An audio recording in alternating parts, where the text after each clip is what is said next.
My name is David Radcliff. I'm a 2016 NLC Los Angeles alum, and this is a photo of me as a premature baby, straight out of incubation. I have cerebral palsy. I use a wheelchair or crutches to get around. As a disabled person, I'm part of the largest underrepresented demographic on the planet, a community of all ages, races, and genders.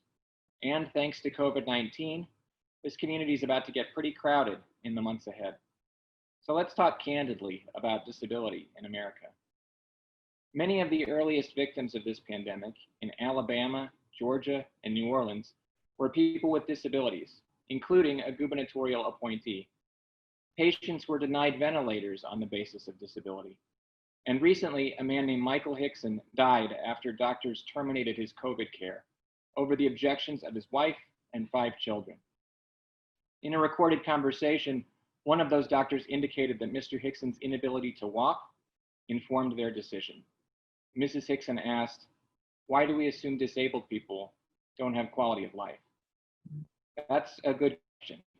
I've joked with disabled friends of mine that maybe the best way for us to save our own lives in this pandemic is to bring our tax forms or pay stubs to the hospital. But even a desperate appeal to capitalism might not be enough, because of the 22 million working age disabled people in America, fewer than a third of us have a job. Often that's not because we can't do the work, but because assumptions are made about our needs or our capabilities as soon as we enter a room. And these challenges are compounded for those of us who are Black or brown. Ableism, the conscious or unconscious marginalization of disabled people, robs our country of talent, insights, opportunities, and profit. More than that, it robs us of our lives. That's why I've barely left home since March, because I know if I get sick, I might not be deemed worth saving. Should I tell the doctors I've written for network television, or would that just make them want to kill me more quickly? Occasionally, we do see some glimmers of hope.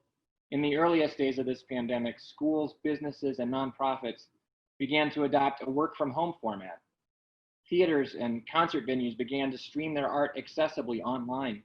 Suddenly, more people were empowered to be more productive and more interactive in a wider variety of ways.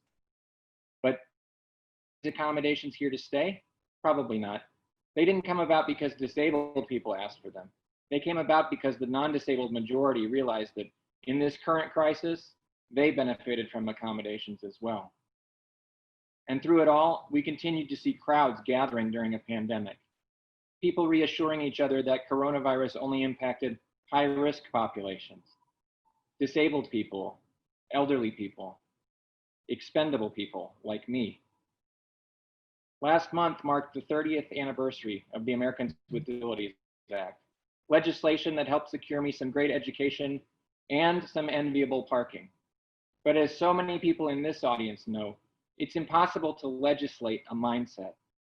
It's impossible to mandate true inclusion. That kind of change comes from internal work.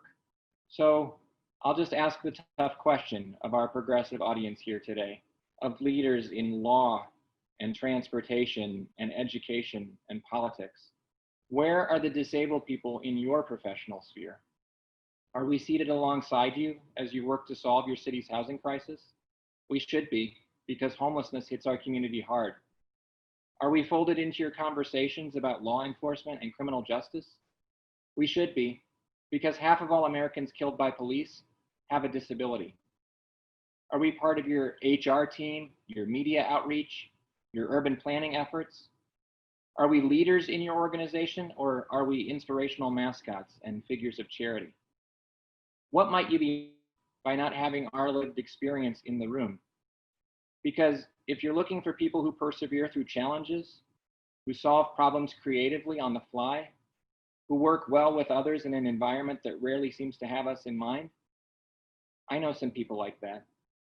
And by bringing us on board, you won't just be gaining our skills, you'll be helping to change minds and maybe even save lives. You'll be tapping into underexplored markets and be building a more equitable future for yourself for whenever age, illness, or injury inevitably brings disability into your own life. And maybe then you'll recognize that few disabilities are as disabling as an environment that chooses to exclude you. Thank you.